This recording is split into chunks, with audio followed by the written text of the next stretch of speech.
കസേരവാസി ഇറങ്ങിയിട്ടുണ്ടല്ലോ. എല്ലാരും കൂടെ എങ്ങോട്ടാ? മല്ലയുടെ ബംഗ്ലാവിലേക്കാ. കുടിയേറ്റക്കാരെല്ലാം ഒഴിഞ്ഞു പോകണമെന്ന് മല്ലയുടെ ആൾക്കാർ വന്ന് പറഞ്ഞു. ഒഴിയാൻ പറ്റൂലെന്ന് ആശ നേരിട്ട് പോയി പറയാൻ പോവാ. തിരിച്ചു വരുമ്പോൾ ആ കസേരക്ക് ചിലപ്പോ നാടിലുണ്ടാവും. നടുവും തുറന്ന് അടുത്ത പ്രാവശ്യം ഞാൻ ഇരിക്കേണ്ടി വരും. പക്ഷെ ചുമക്കാൻ ഈ തെണ്ടികൾ ഉണ്ടാവോന്ന് എനിക്കറിയില്ല. എല്ലാം ഞാൻ നേരിടാൻ പോവാ. നാരായണ കട നോക്കണേ. തോട്ടത്തിലെ ഷെഡിന്റെ പണി തീർന്ന വണ്ടി അവിടെ കൊണ്ടിട്ടോണം. അമ്പലത്തിൽ നിന്ന് ഏതോ പ്രതിഷ്ഠ വരുന്നുണ്ടല്ലോ. അതേതോ ഡെഡ് ബോഡി കൊണ്ടുവരണതാ. ഡെഡ് ബോഡി ഒന്നുമല്ല, ജീവനുണ്ട്. ശരിയാണല്ലോ. ഇനി ഇവിടുത്തെ വല്ല രാജാവും ആയിരിക്കും. ആ കസേര കൊണ്ട് ഇങ്ങോട്ടാണല്ലോ. എന്താ സംഭവം അറിയോ? പെട്രോളിന് വില കൂടിയതുകൊണ്ട് പുള്ളി തന്നെ കണ്ടുപിടിച്ച പുതിയ വണ്ടിയാ കസേര വണ്ടി. നിങ്ങളാണോ മല്ലയ്യ? ഇത് മല്ലയ്യല്ല, മല്ലയുടെ സെക്രട്ടറിയേറ്റാ. ഞങ്ങൾക്ക് മല്ലയ്യയെ നേരിട്ടൊന്ന് കാണണം. എന്താ കാര്യം? അത് മല്ലയ്യയോട് പറയേണ്ട കാര്യം. മല്ലയോട് പറയേണ്ട കാര്യം ആദ്യം ഇവിടെ പറയണം. എന്നിട്ട് അദ്ദേഹത്തോട് പറയേണ്ട വല്ല കാര്യമാണെങ്കിൽ ഞാൻ അത് അവിടെ പോയി പറയും. അതാണ് എന്റെ ജോലി. ഹലോ, ഇവിടെ പറയുന്ന കാര്യങ്ങൾ അവിടെ പോയി പറയുന്നത് അത്രക്ക് നല്ല സ്വഭാവമല്ല.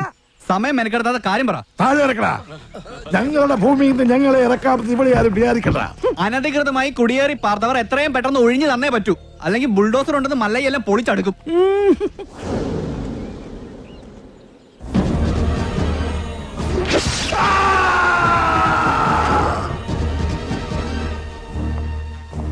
കാട്ടാപ്പള്ളിയെ തോൽപ്പിച്ച് തോട്ടവും ബംഗ്ലാവും വാങ്ങിയപ്പോ ഒരു രക്ഷകനെത്തിയെന്ന നാട്ടുകാര് വിചാരിച്ചേ.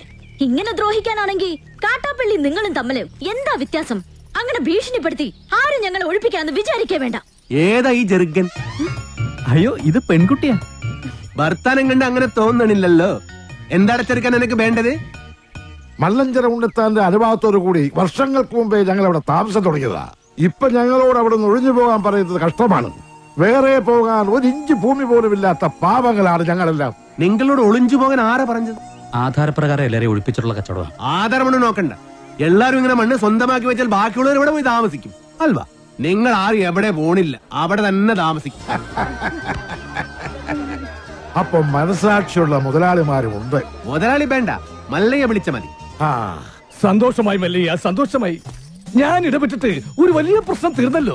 പിന്നെ മടക്കിക്കുത്ത് അഴിച്ചിടാത്തത് ബഹുമാനക്കുറവുകൊണ്ടല്ല, മുണ്ടിന്റെ മൂട് കീറിയിരിക്കുക. നിങ്ങൾ വലിയവനാണ്. ഞാൻ വന്നപ്പോൾ മുതൽ ശ്രദ്ധിക്കുന്നു ആ ചങ്കൂറ്റം, പിന്നെ ആ അഹങ്കാരം, സംസാരിക്കുമ്പോഴുള്ള അക്ഷരസ്ഫുടത എല്ലാം എനിക്കിഷ്ടമായി. ഇന്നു മുതൽ ഈ അധ്വാനിക്കുന്ന തൊഴിലാളി വർഗവും അധ്വാനിക്കാത്ത ഈ ഗോപാലനും നിങ്ങളുടെ പിന്നാലെ ഉണ്ടാകും. നിങ്ങൾ മല്ലയല്ല, മുത്താണ്, മുത്തയ്യ. വിളിക്കണ മല്ലയാക്കി ജയ്, മല്ലയാക്കി. മുത്തേ മുത്തേ കന്നഡ മുത്തേ,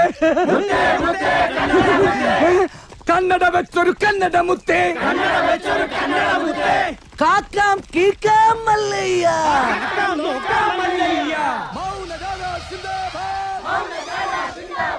വെള്ളരി പ്രാവേ മല്ലയ്യ. അങ്ങനെ മല്ലയ്യ നാട്ടുകാരെയും തൊഴിലാളികളെയും കയ്യിലെടുത്തു. ജൈവിളി അങ്ങ് കവല വരെ ഉണ്ടായെന്നാ കേട്ടത്. മുതലാളി ആഗ്രഹിച്ച തോട്ടവും ബംഗ്ലാവും പോയി. മല്ലഞ്ചരക്കാര് നമുക്കെതിരെ ചിട്ടിക്കമ്പനി തുടങ്ങുകയും ചെയ്തു. ഇങ്ങനെ പോയാൽ അയാൾ കയറി അങ്ങ് വാങ്ങുന്നു. ആന മതമിളകി വന്നപ്പോഴും നെഞ്ചു വിരിച്ച് നിന്നിട്ടുള്ളവനാടോ ഈ നാഗേന്ദ്രൻ. ഇതിപ്പോ രാഷ്ട്രീയ ഭാവി എന്ന് പറഞ്ഞ ഇളയച്ചൻ കയറി തടസ്സം നിന്നതുകൊണ്ടാ. മല്ലയ്യയുടെ പിന്നിലും പോലീസും രാഷ്ട്രീയം ഒക്കെ ഉള്ളതുകൊണ്ട് നേരിട്ടുള്ള കളി അപകടമാണ്. ഇളയച്ചൻ പറഞ്ഞതുപോലെ ബുദ്ധി കൊണ്ട് കളിക്കണം. വഴിയുണ്ടോ? അവന് ജയ് വിളിച്ച നാട്ടുകാർ തന്നെ അവനെതിരെ തിരിയണം, നമ്മൾ തിരിക്കണം. കാര്യങ്ങളൊക്കെ ഞാൻ തന്നെ ആസൂത്രണം ചെയ്തോളാം. നമ്മുടെ ദശമൂലം ജയിലിൽ നിന്ന് ഇറങ്ങിയിട്ട് ഇപ്പൊ ടൗണിലുണ്ട്. ആദ്യം അവനെ ഇങ്ങ് വരുത്തിക്കാം.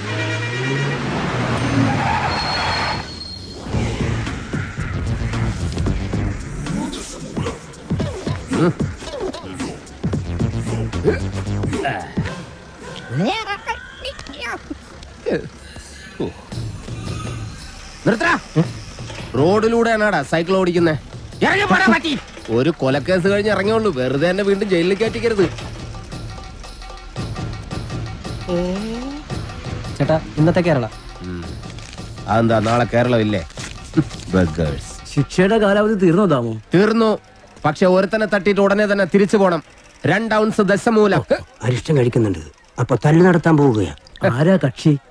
കൊലക്കേസിൽ എനിക്കെതിരെ സാക്ഷി പറഞ്ഞ സുരേഷ് ഇല്ലേ, അവനെ തന്നെ. കൊലക്കേസോ? വാ, വാഴത്തോട്ടത്തിൽ നിന്ന് കൊലവെട്ടിയ കേസില്ലേ, ആ നായിന്റെ മോനല്ലേ എനിക്കെതിരെ പോലീസിന് മൊഴി കൊടുത്തത്. അവന്റെ കണക്ക് തീർത്തിട്ട് എന്നെ ബാക്കി കാര്യം. അരിഷ്ടം കുടിച്ച വകയിൽ ഇവിടെ കുറച്ച് കണക്ക് ബാക്കി. എന്തോ എങ്ങനെ ഇനി കുറച്ച് ധന്വന്തരി കുഴമ്പെടുത്ത് വെച്ചോ. ആടി കഴിഞ്ഞ് തിരിച്ചു വരുമ്പോ എനിക്കൊന്ന് പുരട്ടാനാ. ബുദ്ധിജീവിടാ എടാ ഇന്നെങ്കിലും പോയി അടിച്ചനച്ച് കുളിച്ചിട്ട് വേണമെങ്കിൽ അവന്റെ ബോഡിക്ക് റീത്ത് വെക്കാൻ പാടാ. എല്ലാത്തിനും കാണിച്ചു തരാം. ഇങ്ങനെ പേടിക്കലടാ ആണുങ്ങളെ വില കളയാനായിട്ട്.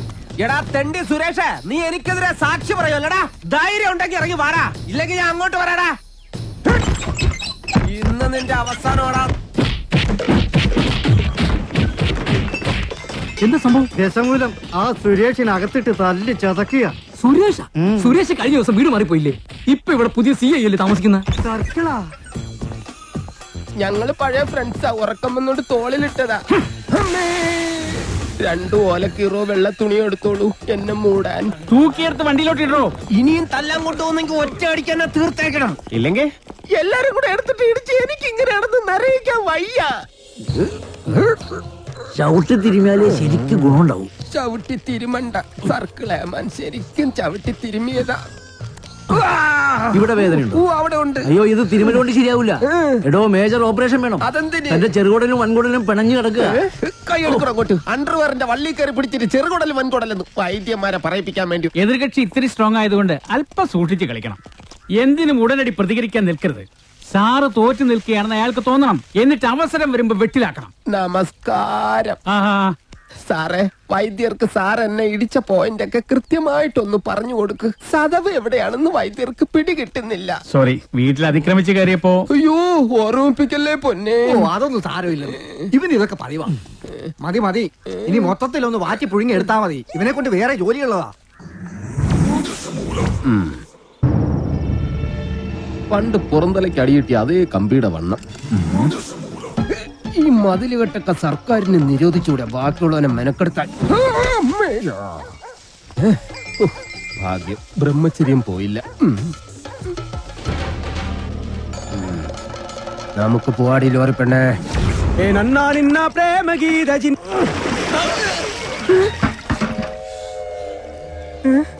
ഇവിടെ കിടന്ന ലോറി എന്തി? KD 2829. നിങ്ങളാരാ? ഊമകളാ? ഹലോ, ആ മുരുക, നമ്മുടെ കാണാതെ പോയി ലോറി കിട്ടി. പക്ഷെ എന്നെ കിട്ടണമെങ്കിൽ നിങ്ങൾ ഇവിടെ വരണം. ലോറി ഇപ്പൊ എവിടെ ഉണ്ട്? ലോറി അന്നാ കസേരപ്പുറത്ത് വന്ന അമ്മാവനില്ലേ, ആ അമ്മാവന്റെ വീട്ടിലേക്ക് കേട്ടി പാർക്ക് ചെയ്തിരിക്കുക.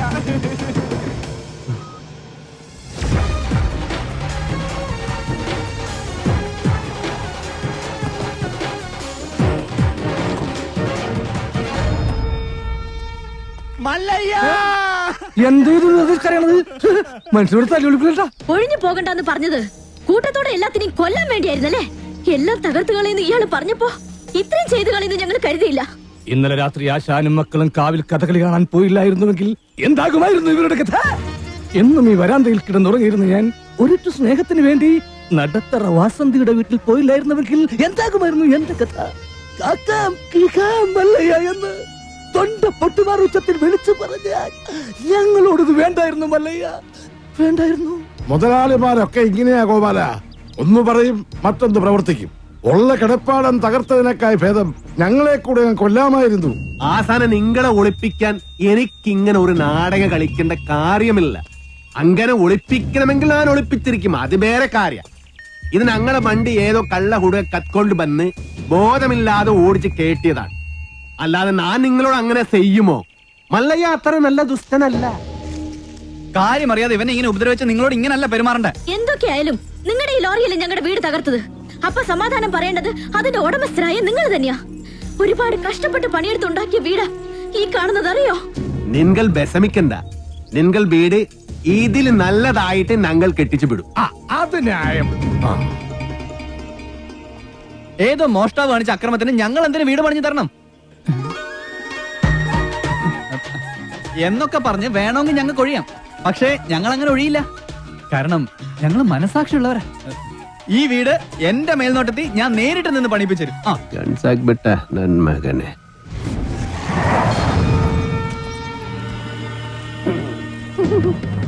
ഈ ലോറിയുടെ RC ഓണർ ആരാ? ഞാനാ. ഓ, എന്നാ സാറ് വന്ന് ജീപ്പിലോട്ട് കയറണം. എന്താ കാര്യം? വധശ്രമം. വീടൊഴിയാൻ കൂട്ടാക്കാതിരുന്നവരെ ഗൂഢാലോചന നടത്തി കൊല്ലാൻ ശ്രമിച്ചു. അറസ്റ്റ് ചെയ്യാൻ ഈ കേസൊക്കെ ധാരാളം മതി. കേരള ജീപ്പില്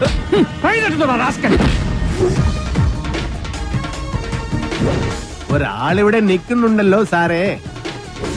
വെഡ്ബെടി, ഇതെല്ലാം സുമ്നെ ബേജാർ. വേണ്ട സാറേ, നമ്മുടെ പിടിയിൽ നിൽക്കില്ല. എന്റെ ലാറിക്കദ്ദ കള്ളനെ നിങ്ങൾ ആദ്യം പിടിക്കും, ബാക്കി പിന്നെ ആലോചിക്കും. അവര് വീട് പണിതു തരാമെന്ന് പറഞ്ഞിട്ടുണ്ട്. അതുകൊണ്ട് ഞങ്ങൾക്ക് ഈ കേസിൽ യാതൊരു പരാതിയില്ല. സാറന്മാര് പോണം. കേട്ടില്ലേ സാറേ, അവർക്ക് പരാതിയില്ലെങ്കിൽ പിന്നെ സംഗതി പുലിവാലാകെ. ഈ മല്ലയ്യക്ക് കേന്ദ്രത്തിലാ പിടി. വാടോ, ലോറി എടുക്കടാ. ലോറി കൊണ്ടുപോകാൻ വരട്ടെ. വീട് പണി തുടങ്ങിയിട്ട് സാവകാശം ലോറി തന്നു വിടാം. അതുവരെ ഒരു ഉറപ്പിന് അത് ഇവിടെ കിടക്കട്ടെ. ഇവളിന്ത തുമ്പ കഷ്ടാക്കിത്തെ പേറിയനു. എന്നാ പേർന്ന് എന്റെ മല്ലയ്യ കല്യാണം കഴിക്കാത്ത പെൺപിള്ളേരോടാണോ പേരെന്നാണ് ചോദിക്കുന്നത്? ഇവിടെയൊക്കെ കല്യാണത്തിന് മുമ്പ് പ്രസവിച്ച ചീത്ത പേരാ. പേര് നെയിം. ഓ, ഗൗരി. ഗൗരി സറി. വീട് പണി കളിഞ്ഞ് സാവകാശം വണ്ടി തന്നു വിടാം. അതുവരെ വണ്ടി അവിടെ കിടക്കട്ടെ ഒരു ഉറപ്പിന്. എടാ വണ്ടി തൽക്കാലം മാറ്റിയിട്. ഗൗരിക്ക് സന്തോഷമായില്ല. ആ വണ്ടി എടുത്തോ. ആൾക്കാരൊക്കെ ഒന്ന് മാറിക്കുന്നേ. തലയിൽ വല്ല ഓടാ കീടാ വീണ ആശുപത്രി കൊണ്ടുപോകാൻ ഞങ്ങളെ കൊണ്ട് പറ്റില്ല. മാറിക്ക്. പോട്ടെ റൈറ്റ് എടുത്ത് പോട്ടെ. പേടിക്കണ്ട. വല്ലതും പറ്റിയാ? വടിവാളായിട്ട് എനിക്ക് ചുറ്റും 8 പേരാ. അത് നിസ്സാർക്കാരല്ല, വടക്കമ്മല എന്നുള്ള ടീം. ചട്ടമ്പിയായി ജനിച്ചു പോയില്ലേ, ഓടാൻ പറ്റുമോ? പലപ്പോഴായിട്ട് ഓടിയിട്ടുള്ളല്ലേ, പിന്നെന്താ? ചുറ്റും വടിവാളായിട്ട് നിൽക്കുമ്പോ ഓടാൻ ഗ്യാപ്പ് വേണ്ടേ? മാത്രമല്ല ലോറിയുടെ സ്റ്റിയറിംഗ് ഇതാ ഈ നെഞ്ചിലും. സ്റ്റിയറിംഗ് അല്ല, ഈ ലോറി തൊഴിലാളികളാണല്ലോ അധികം ഗുണ്ടകളും. അങ്ങനെ അരമണിക്കൂർ കഴിഞ്ഞ് ബോധം തെളിയുമ്പോ ഞാൻ അബോധാവസ്ഥയിൽ കിടക്കായിരുന്നു. ഒരു കണക്കിന് ഞാൻ ലോറിക്ക് അടിയുന്നു, റോട്ടിൽ നിന്ന് എഴുന്നേറ്റ് നേരെ പൈപ്പിന്റെ മുട്ടി പോയിട്ട് മൂത്രം പോയ ജട്ടിയും കഴുകി നേരെ ആശുപത്രിയിലേക്ക് പോയി. ഓ ശിവനേ, ഇതെന്ത് പറ്റി ഗോപാല? എല്ലാരും തലയിലും കെട്ടാണല്ല. ജന്മദിനോ ഒന്ന് ആചരിക്കാമെന്ന് കരുതി. അറിഞ്ഞില്ലേ നിങ്ങള്? ഏതോ പരമനാറി മല്ലയുടെ ലോറിയും കെട്ടിന് പോണ വഴി നിയന്ത്രണം വിട്ട ആശാന്റെ ഹൗസിംഗ് അത് ഞങ്ങൾ അറിഞ്ഞല്ലോ. ഏതവനാണ് ലോറി കത്തതെന്ന് മല്ലയ്ക്ക് വിവരം കിട്ടിയിട്ടുണ്ട്. ദമു, എന്ത് പറ്റിയടാ? ചായ നെറുകന്തലേ കയറി ബ്ലോക്ക് ആയതാ. ഇനി നീ എങ്ങാനും. ഞാനോ? പോടാ. നീ ആരെയും നോക്കണേ ശിവൻകുട്ടി? 11 കാവിലമ്മ വന്നു നോക്കിയതാ. അതിൽ പെങ്ങൾ വരുന്നുണ്ട്. അവൾക്കൊടുത്ത് ഹോസ്പിറ്റലിൽ ജോലി ശരിയായിട്ടുണ്ട്. ജോലി ശരിയാക്കി തന്നത് ആരാണെന്ന് നാട്ടുകാർക്കൊക്കെ അറിയാം. അത്ര വലിയ ബന്ധങ്ങളിലേക്ക് പോണോ ശിവൻകുട്ടി? റേഷൻ കട മറന്ന് മണ്ണെണ്ണ വാങ്ങണോ?